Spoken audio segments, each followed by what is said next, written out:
Connaissances et témoignages.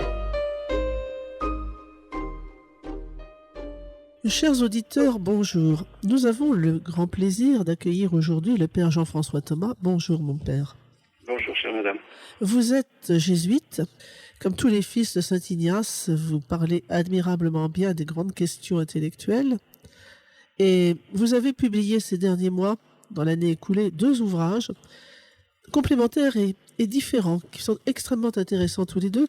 L'un est plutôt un ouvrage de philosophie, voire de théologie, Les Vertus méditées, que vous avez publié aux éditions Via Romana, et l'autre, un roman, car vous avez la particularité d'être un prêtre romancier, nous y reviendrons tout à l'heure. Un roman qui s'appelle L'Erreur, qui est publié chez Dominique Martin-Morin, une petite maison d'édition dont vous êtes l'une des lumières. Et c'est un roman tout à fait remarquable à tout point de vue par son intelligence, sa profondeur, les questions qu'il soulève et auxquelles vous répondez avec l'intelligence, si je puis me permettre, mon père, la pointe d'insolence qui est une des caractéristiques de vos façons d'écrire. Alors mon père, la première question que je voudrais vous poser, c'est pourquoi justement choisissez-vous le roman pour vous exprimer ? Tout d'abord, je vous remercie, vous êtes trop gentil dans votre jugement. En ce qui concerne le roman, en effet, il n'est pas habituel qu'un prêtre écrive des romans. Le roman a encore, dans les milieux catholiques, une odeur de soufre. On pense que le roman, c'est simplement le libre cours de l'imagination débridée, que c'est la porte ouverte à toutes les émotions, à toutes les passions. Or, il n'en est rien. Il me semble que le roman peut être un vecteur très utile pour un public sans doute plus large que des ouvrages de théologie, de spiritualité, de philosophie. Je crois qu'il peut nourrir les âmes. Alors les grands romanciers catholiques comme Bernanos, par exemple, on sait ô combien qu'ils nourrissent les âmes, les intelligences, et qu'ils ne conduisent pas à l'enfer, mais qu'ils aident vraiment dans le combat spirituel de chaque être humain. Donc j'utilise parfois le vecteur du roman pour exprimer des choses qui sont peut-être plus universelles que ce que je pourrais exprimer dans un ouvrage strictement de spiritualité. Alors je le dis d'emblée à nos auditeurs, c'est un roman, mais nous ne sommes pas dans Alexandre Dumas. Ce n'est pas un roman d'aventure, les péripéties ne s'accumulent pas, ou plutôt elles s'accumulent, mais à un niveau qui est purement spirituel. On est véritablement dans l'aventure, comme vous l'aviez déjà fait dans un précédent ouvrage, Chaque chose belle en son temps, que nous avions évoqué ici, parce que c'était un très très bel ouvrage. Dans cette quête de sens que notre époque a totalement perdue, à travers des personnages, ce qui me fascine d'ailleurs dans vos héros, c'est cette espèce d'intemporalité.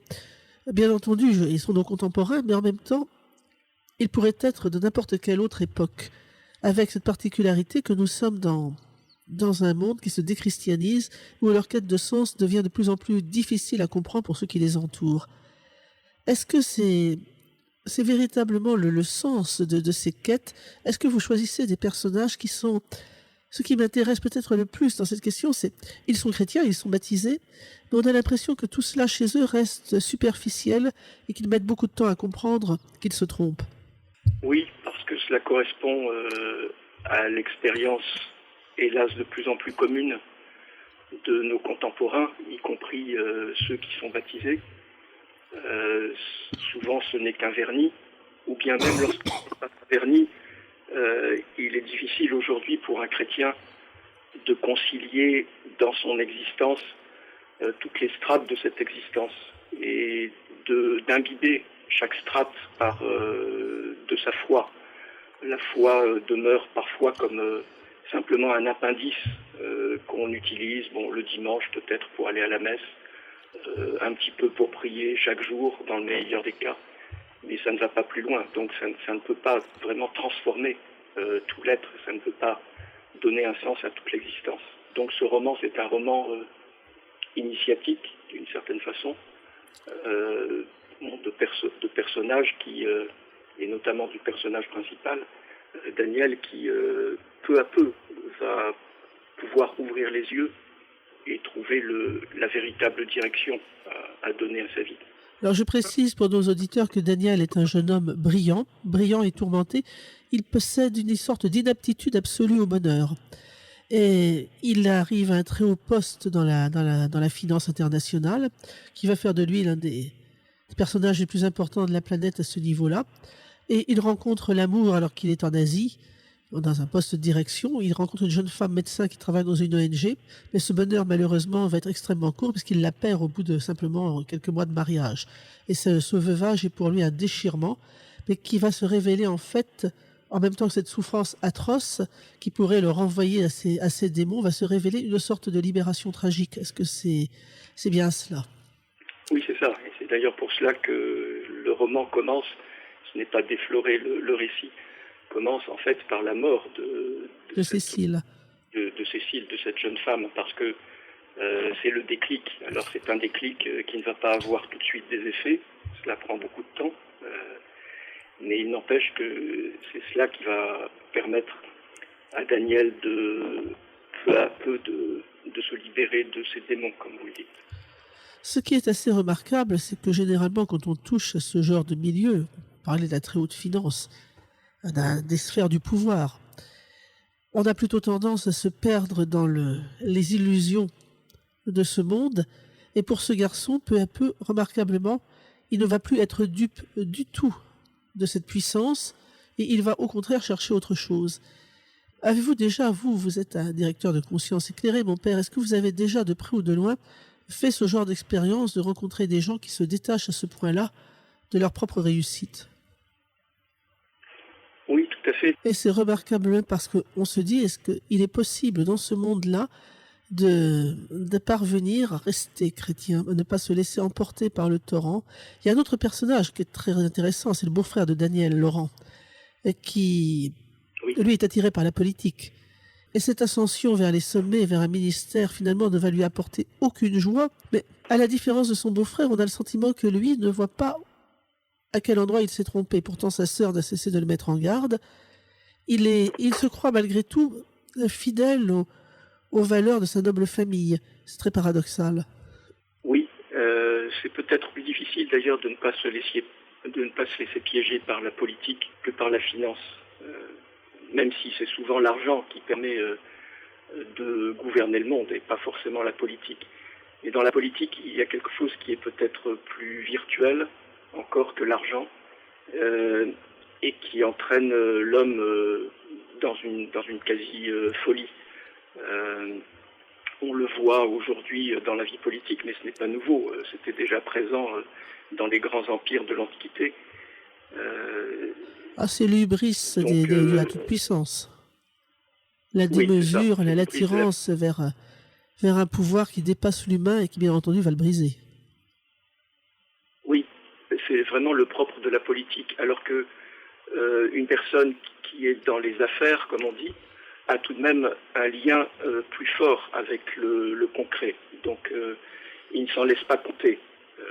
Et les très grands financiers de la planète, même ceux d'ailleurs qui font les très mauvais choix, généralement restent dans l'ombre. Ils ne s'exposent pas comme les hommes politiques, parce qu'ils savent que leur puissance, en fait, ne dépend pas de cette exposition publique. Vous profitez de ce récit, qui est une avancée spirituelle, pour régler leur compte à un certain nombre de questions sociétales, comme on dit si élégamment aujourd'hui. Alors, il y a des passages qui sont extrêmement savoureux parce que vous n'avez jamais votre langue dans votre poche, mon père, et vous n'avez pas peur de dire ce que vous pensez. Et il y a des pages que j'aime particulièrement sur l'incapacité du monde actuel à saisir le beau, la notion du beau, du vrai, du juste, et cette supercherie qui a en quelque sorte pris la place du beau, de l'art.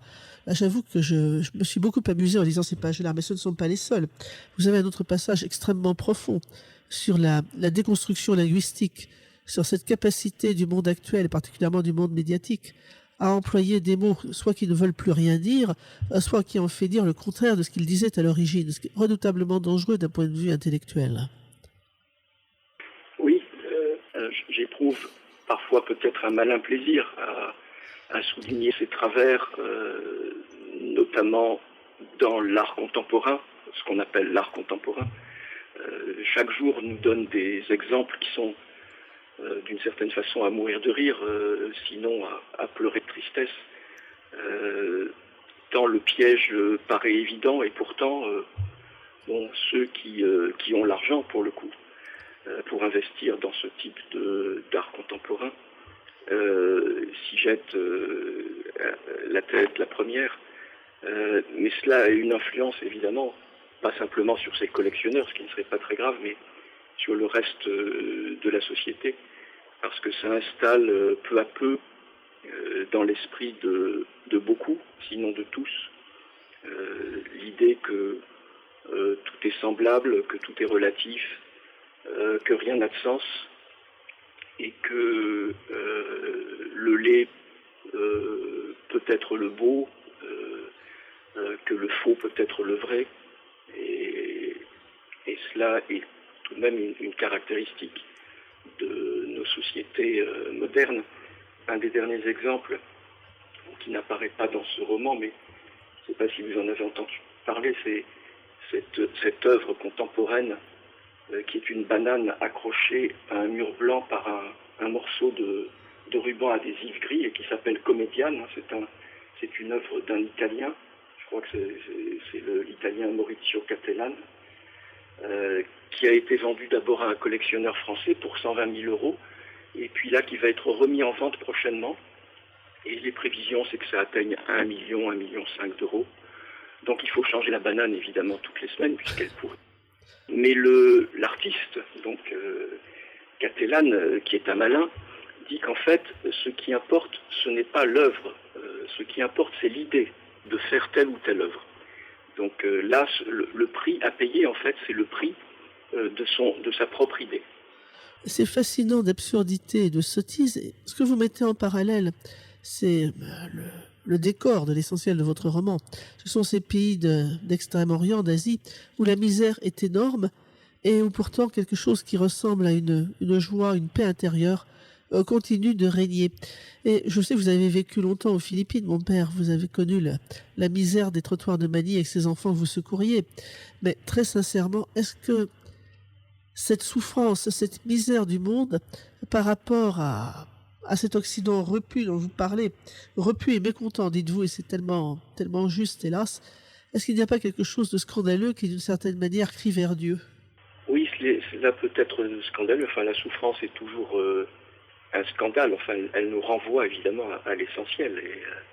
Et la véritable acceptation de la souffrance, en la plaçant à la bonne place et en la reliant à la croix du Christ, donne le véritable sens de l'existence.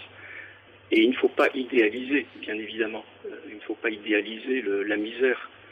Mais il n'empêche une pauvreté qui est vécue dans l'acceptation, non pas dans la passivité, mais dans l'acceptation de ce qui est, l'acceptation de la simple réalité, des petites choses qui sont données chaque jour, des choses ordinaires dans le quotidien. Cette acceptation, j'ai pu le remarquer, apporte plus de joie que dans les cœurs que le fait d'être repu et de ne plus être surpris par rien. Voilà. Pour nous, chaque jour est déjà assuré. On sait que chaque jour, on trouve dans son assiette de quoi manger. Dans la plupart des pays du monde, et c'est peut-être ceux qui sont avec les populations encore les plus équilibrées, cela n'est jamais gagné. Donc c'est un combat de chaque jour. Mais lorsque l'assiette est pleine, même si c'est simplement une fois par jour, alors la joie habite les cœurs. C'est ça qui est très surprenant. Mais ça a été le sort de nos ancêtres jusqu'à une époque relativement récente.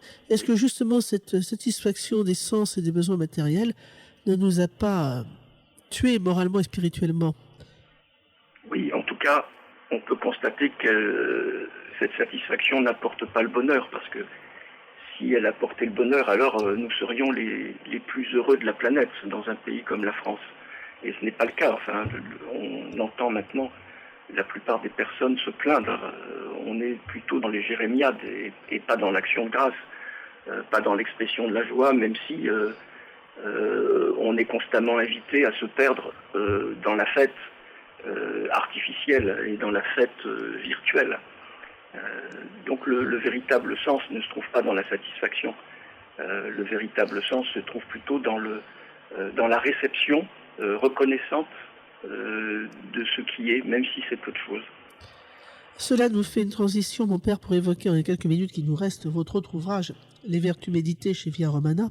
Alors la première chose, c'est peut-on, à l'heure actuelle, dans le climat de scepticisme, d'indifférentisme dans lequel nous vivons, prononcer même ce mot de vertu qui est déjà étymologiquement est problématique, puisqu'il nous renvoie à l'agir masculin, vir, et que c'est très mal vu.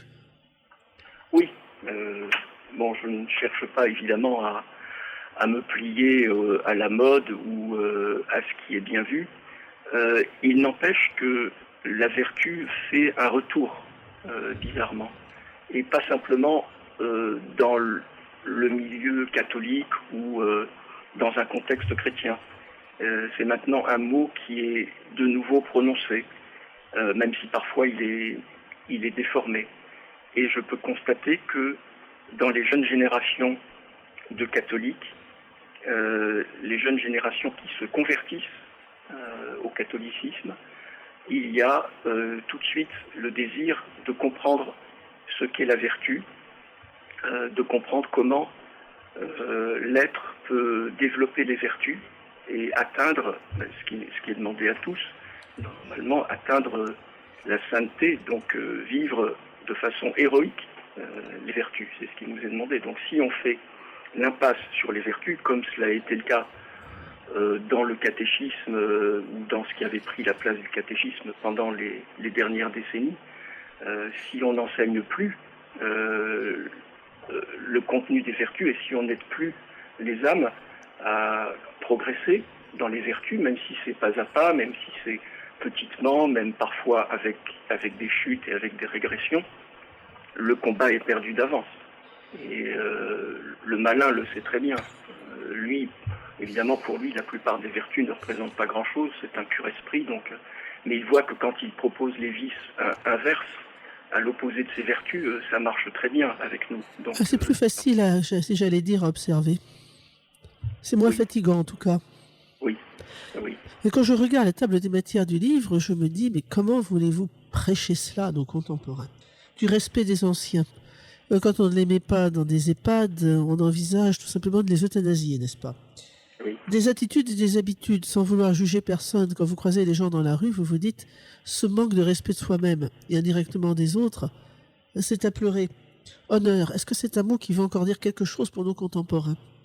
Indiscrétion, il suffit de regarder les médias qui en vivent et les gens qui passent leur temps à s'accrocher à ces médias justement pour se repaître des drames familiaux de tel ou tel acteur, j'en passe et des meilleurs. La mollesse, mais nous vivons dans la mollesse perpétuelle, la pudeur. Qu'est-ce que la pudeur pour nos contemporains? La générosité, la magnanimité.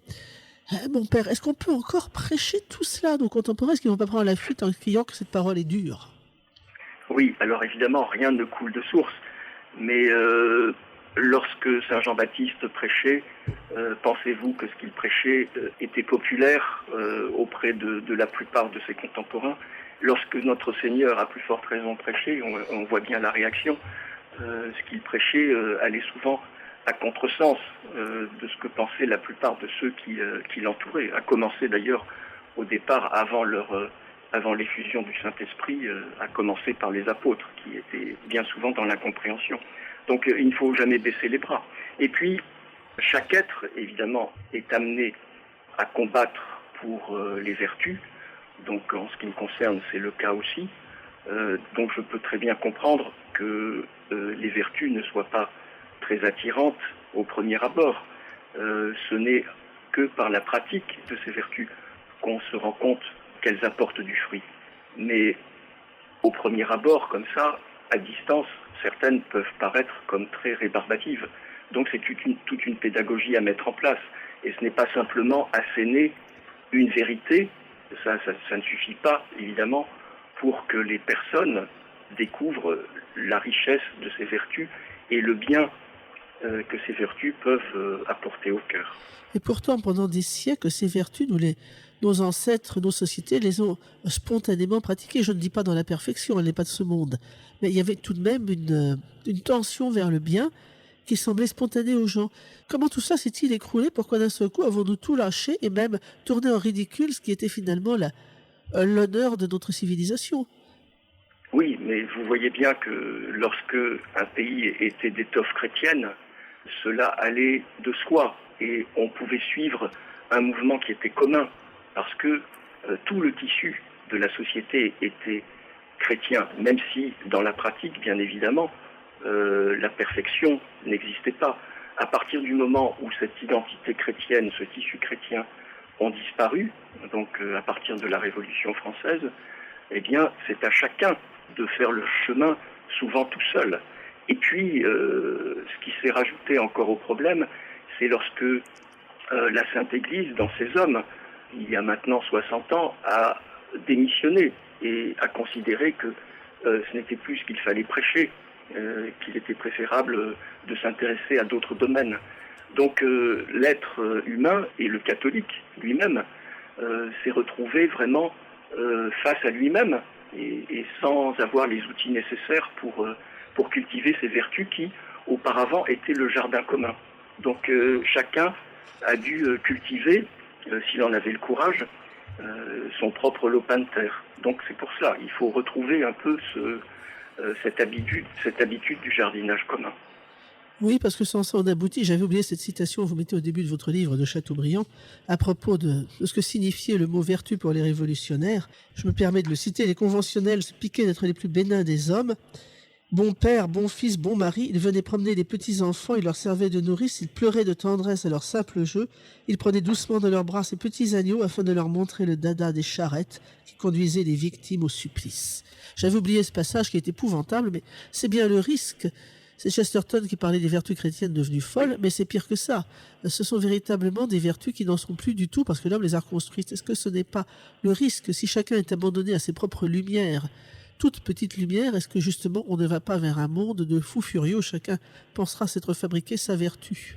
Oui, c'est bien ce qu'a voulu la Révolution. Il n'y avait pas plus vertueux que Robespierre, mais c'était une vertu qui était retournée comme un gant. Et aujourd'hui, quand dans notre pays on ne cesse de parler des valeurs de la République, alors on ne parle pas des vertus, mais bon, ça a un lien tout de même l'un avec l'autre. On voit très bien que ces valeurs sont en fait des anti-valeurs pour la plupart d'entre elles. Ça ne correspond strictement à rien. Et ce ne sont pas les valeurs chrétiennes, justement parce que ce sont des idées qui sont devenues totalement folles, déracinées de leur terreau d'origine. Est-ce qu'on n'en arrive pas, mon père, vous approchiez la question quand nous parlions tout à l'heure de l'art contemporain, je mets des guillemets partout, est-ce que nous n'arrivons pas au fond du problème? C'est-à-dire que quand on prend le lait pour le beau, le vrai pour le faux et ainsi de suite, est-ce que nous ne sommes pas face à ce que l'on appelle l'inversion des valeurs, autrement dit à la logique de Satan?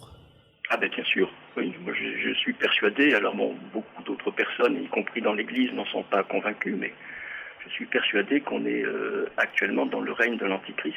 Et quand on relit les grands écrits sur l'Antichrist, ceux de Soloviev, ceux du cardinal Newman, etc., on se rend compte qu'on est vraiment dans ce contexte.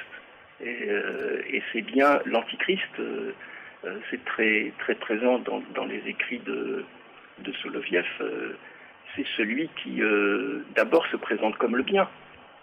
Et c'est ce à quoi nous assistons aujourd'hui. Philippe Muret, qui pourtant n'était pas un pilier de sacristie, a bien montré que ce qui est présenté comme le bien aujourd'hui, c'est en fait le mal. Donc les partisans du bien, ce sont ceux qui sont politiquement corrects et qui vous assènent à longueur de journée qu'il faut respecter les valeurs de la République et qui inscrivent dans la Constitution le droit inaliénable à l'avortement. Et bientôt celui à l'euthanasie et au suicide assisté. Bien sûr, bien sûr. Mon père, je suis certaine que vous avez une conclusion plus optimiste à apporter à cette émission. Fin des temps ou pas, règne de l'Antéchrist ou pas, nous avons quand même gagné la bataille. Mais bien sûr. Alors nous, peut-être pas, mais notre maître, oui, et c'est lui qui gagnera la bataille.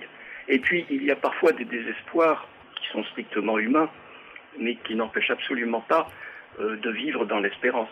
Là encore, je me tourne vers un grand modèle comme celui de Bernanos.